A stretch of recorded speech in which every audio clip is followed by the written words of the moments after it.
ಹಿಂದಿನ ಕಾಲದಲ್ಲಿ ಈ ಥರ ಕುಕ್ಕುರ್ಗಾಲ್ ಕೂತ್ಕೊಂಡು ಮನೆ ಒರೆಸ್ತಾ ಇದ್ರು, ಸುಮಾರು ಕೆಲಸಗಳನ್ನೇ ಮಾಡಿಬಿಡ್ತಾ ಇದ್ರು. ಇತ್ತೀಚಿನ ಕಾಲದಲ್ಲಿ ಈ ಥರ ಕುತ್ಕೊಂಡು ಕೆಲಸ ಮಾಡೋದಿರಲಿ, ಈ ಥರ ಕುತ್ಕೊಳ್ಳೋದೇ ಒಂದು ಚಾಲೆಂಜಿಂಗ್ ವಿಷಯ ಆಗಿದೆ. ಅದು ತೀವ್ರ ಬೆನ್ನು ನೋವಿಂದ ಇರ್ಬೋದು, ಇಲ್ಲ ಮಂಡಿ ನೋವಿಂದ ಇರ್ಬೋದು, ಇಲ್ಲ ಅಂದರೆ ನಮ್ಮ ದೇಹದಲ್ಲಿ ಮೊಬಿಲಿಟಿ ಕಡಿಮೆ ಆಗಿ ಅದರಿಂದ ಕೂಡ ಇದ್ದಿರಬಹುದು.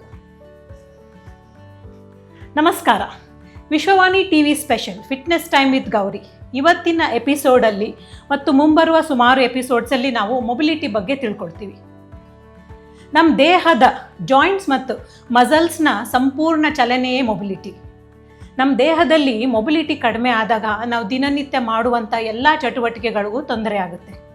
ಅದರಲ್ಲೂ ಮುಖ್ಯವಾಗಿ ನಮ್ಮದು ಹಿಪ್ ಜಾಯಿಂಟ್ ಮೊಬಿಲಿಟಿ ತುಂಬ ಇಂಪಾರ್ಟೆಂಟ್. ಹಿಪ್ ಜಾಯಿಂಟಲ್ಲಿ ಮೊಬಿಲಿಟಿ ಕಡಿಮೆ ಆದಾಗ ಕೆಳಗೆ ಕೂತು ಎದ್ದೊಳೋದು, ಕುಕ್ಕುರ್ಗಾಲಲ್ಲಿ ಕೂರೋದು ಅಥವಾ ನೆಲದ ಮೇಲೆ ಕೂತ್ಕೊಂಡು ಊಟ ಮಾಡೋದು, ಇವೆಲ್ಲ ತುಂಬ ಕಷ್ಟ ಆಗುತ್ತೆ. ಹೋಗ್ತಾ ಹೋಗ್ತಾ ಒಂದು ಜಾಯಿಂಟು ಕೆಲಸ ಮಾಡದೇ ಇದ್ದರೆ ಇನ್ನಿತರೆ ಜಾಯಿಂಟ್ಸ್ ಎಲ್ಲ ಕಂಪೆನ್ಸೇಷನ್ ಮಾಡುತ್ತೆ.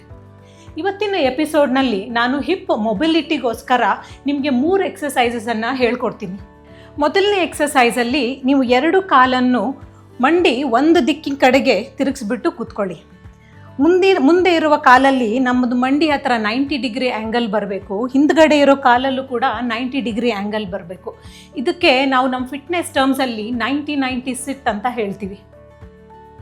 ಒಂದು ಸಾರಿ ನೀವು ಪೊಸಿಷನ್ ತೊಗೊಂಡು ಕೂತ್ಕೊಂಡ್ಮೇಲೆ 2 ಕೈಯನ್ನು ನಿಮ್ಮ ಮುಂದ್ಗಡೆ ಕಾಲ ಮೇಲೆ ಅಥವಾ ನೆಲದ ಮೇಲೆ ನಿಮ್ಗೆ ಎಲ್ಲಿ ಕಂಫರ್ಟಬಲ್ ಅನಿಸುತ್ತೋ ಅಲ್ಲಿ ನಿಧಾನವಾಗಿ ಪ್ಲೇಸ್ ಮಾಡಿ ಪೊಸಿಷನ್ ತೊಗೊಂಡ್ಮೇಲೆ ಹಿಂದ್ಗಡೆ ಇರೋ ಕಾಲನ್ನು, ಮಂಡಿಯನ್ನು ನಿಮ್ಮ ಸೀಲಿಂಗ್ ಕಡೆಗೆ ಈ ಥರ ಹಿಪ್ ಓಪನ್ ಮಾಡಿ ಮತ್ತು ನಿಧಾನವಾಗಿ ಇಳಿಸ್ಕೊಳ್ಳಿ.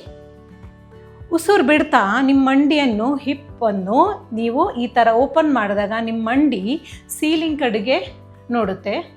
ಮತ್ತು ಇನ್ಹೇಲ್ ಮಾಡ್ತಾ ನಿಧಾನವಾಗಿ ಇಳಿಸ್ಕೊಳ್ಳಿ. ಹಿಪ್ ಮೊಬಿಲಿಟಿ ಕಡಿಮೆ ಇದ್ದಾಗ ನಿಮ್ಮದು ಮೊಬಿಲಿಟಿ ಇಷ್ಟು ಹೋಗ್ಬೋದು, ಇಲ್ಲ ಪೂರ್ತಿ ಹಿಪ್ ಮೊಬಿಲಿಟಿ ಚೆನ್ನಾಗಿದ್ದಾಗ ಪೂರ್ತಿ ಹಿಂದಕ್ಕೆ ಹೋಗ್ಬೋದು. ಯಾರಿಗೆ ಕೆಳಗೆ ಕೂತ್ಕೊಂಡು ತುಂಬ ಕೆಲಸ ಮಾಡಿ ಅಭ್ಯಾಸ ಇದೆಯೋ ಅವ್ರಿಗೆ ಹಿಪ್ ಮೊಬಿಲಿಟಿ ಚೆನ್ನಾಗಿರುತ್ತೆ.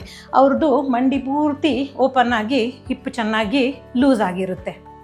ಈ ಎಕ್ಸಸೈಸನ್ನು ನೀವು 8ರಿಂದ 10 ಸಾರಿ ಇಲ್ಲಾಂದರೆ 12 ಸಾರಿ ಒಂದು ಸೆಟ್ ಥರ ಮಾಡಿಕೊಂಡು ಮಾಡಬಹುದು. ಒಂದು ಕಾಲು ಮುಗಿದಿದ ತಕ್ಷಣ ಇನ್ನೊಂದು ಕಾಲಿಗೆ ನೀವು ಶಿಫ್ಟ್ ಮಾಡಿ. ಪೊಸಿಷನ್ ಚೇಂಜ್ ಮಾಡುವಾಗ ಮುಂದ್ಗಡೆ ಇರೋ ಕಾಲು ಮತ್ತು ಹಿಂದ್ಗಡೆ ಇರೋ ಕಾಲು ಮಂಡಿ ಆ್ಯಂಗಲಲ್ಲಿ 90 ಡಿಗ್ರಿ ಬರಬೇಕು. ಮೊದಲು ತೋರಿಸಿದ ಥರನೇ 2 ಕೈ ಕಾಲ ಮೇಲೆ ಅಥವಾ ನೆಲದ ಮೇಲೆ ನಿಮ್ಗೆ ಎಲ್ಲಿ ಕಂಫರ್ಟಬಲ್ ಆಗುತ್ತೋ ಅಲ್ಲಿ ಪ್ಲೇಸ್ ಮಾಡಿ ಎಕ್ಸ್ಹೇಲ್ ಮಾಡ್ತಾ ಎಡಗಡೆ ಕಾಲನ್ನು ಮೇಲಕ್ಕೆ ಎತ್ಬಿಟ್ಟು ಇನ್ಹೇಲ್ ಮಾಡ್ತಾ ನಿಧಾನವಾಗಿ ಇಳಿಸಿ. ನೀವು 2ರಿಂದ 3 ವಾರ ದಿನನಿತ್ಯ ನಿರಂತರವಾಗಿ ಈ ಎಕ್ಸಸೈಸ್ ಮಾಡಿದ್ರೆ ನಿಮ್ಮ ಹಿಪ್ ಮೊಬಿಲಿಟಿ ಡೆಫಿನೆಟ್ಲಿ ಇಂಪ್ರೂವ್ ಆಗುತ್ತೆ. ಇದು ಇವತ್ತಿನ ಮೊದಲನೇ ಎಕ್ಸಸೈಸ್. 2ನೇ ಎಕ್ಸಸೈಸಲ್ಲಿ ನೀವು 2 ಪಾದವನ್ನು ನಿಮ್ಮ ಮ್ಯಾಟ್ ಅಥವಾ ಬೆಡ್ ಮೇಲೆ ನೀವು ಕೂತಿ ಜಾಗದಲ್ಲೇ ಇವೆಲ್ಲ ಎಕ್ಸಸೈಸ್ ಮಾಡ್ಬೋದು.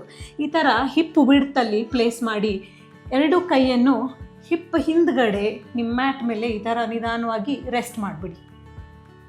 ರೆಸ್ಟ್ ಮಾಡಿ ಒಂದು ಸರಿ ಪೊಸಿಷನ್ ತೊಗೊಂಡಾಗ 2 ಮಂಡಿ ನಿಮ್ಗೆ ಎಡಗಡೆ ದಿಕ್ಕಿನ ಕಡೆಗೆ ಒಂದು ಸರಿ ಮಡಚಿ, ಅಪ್ಪರ್ ಬಾಡಿ ಸ್ವಲ್ಪ ಲಿಫ್ಟ್ ಆಗುತ್ತೆ.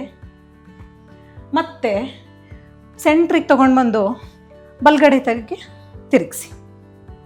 ಇನ್ಹೇಲ್ ಮಾಡ್ತಾ ಸೆಂಟರ್ಗೆ ಬಂದಾಗ ಎಕ್ಸ್ಹೇಲ್ ಮಾಡ್ತಾ ಒಂದು ಬದಿಗೆ ತಿರುಗಿಸಿ, ಮತ್ತು ಸೆಂಟರಿಗೆ ಬಂದುಬಿಟ್ಟು ಇನ್ನೊಂದು ಬದಿಗೆ ತಿರುಗಿಸಿ.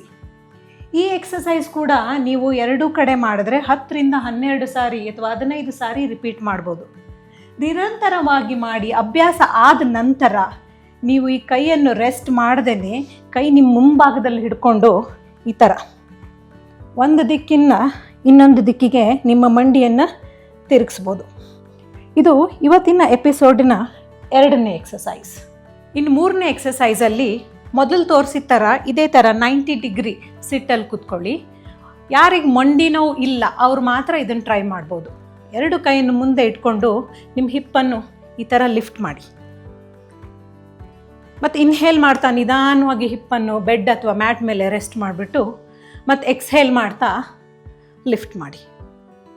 ಇನ್ಹೇಲ್ ಮಾಡ್ತಾ ನಿಧಾನವಾಗಿ ಕೂತ್ಕೊಳ್ಳಿ, ಎಕ್ಸ್ಹೇಲ್ ಮಾಡ್ತಾ ಲಿಫ್ಟ್ ಮಾಡಿ. ಈ ಎಕ್ಸಸೈಸ್ ಕೂಡ 10ರಿಂದ 12 ಸಾರಿ 2 ಡೈರೆಕ್ಷನ್ನಲ್ಲೂ ನೀವು ಮಾಡಬೇಕು. ಒಂದು ಸಾರಿ ನಾವು ಹಿಪ್ ಮೊಬಿಲಿಟಿ ಎಕ್ಸಸೈಸಸನ್ನು ನಿರಂತರವಾಗಿ ಪ್ರಾಕ್ಟೀಸ್ ಮಾಡ್ತಾ ಬಂದರೆ ನಿಮ್ಮ ದಿನನಿತ್ಯ ನೀವು ಮಾಡುವಂಥ ಚಟುವಟಿಕೆಗಳು ತುಂಬ ಸುಲಭವಾಗಿ ಮಾಡ್ಬೋದು. ನೀವು ಕೂತು ಎದ್ದೊಳೋದಾಗಲಿ ಅಥವಾ ಓಡಾಡೋದಾಗಲಿ ಮೆಟ್ಲು ಹತ್ತಿ ಇಳಿಯೋದಾಗಲಿ ಇವೆಲ್ಲ ತುಂಬ ಸುಲಭವಾಗಿ ಆಗುತ್ತೆ. ನೆನಪಿರಲಿ, ನಿಮ್ಮ ಆರೋಗ್ಯ ನಿಮ್ಮ ಕಾಳಜಿ. ಈ ಎಕ್ಸಸೈಸಿಂದ ನಿಮಗೆ ಹೆಲ್ಪ್ ಆಗಿದ್ದರೆ, ಈ ವಿಷಯದಿಂದ ನಿಮಗೇನಾದರೂ ಹೆಲ್ಪ್ ಆಗಿದ್ದರೆ ಈ ವಿಡಿಯೋವನ್ನು ಶೇರ್ ಮಾಡಿ, ಲೈಕ್ ಮಾಡಿ. ನಮಸ್ಕಾರ. Fitness time with Gauri, Vishwavani TV channel. Thank you.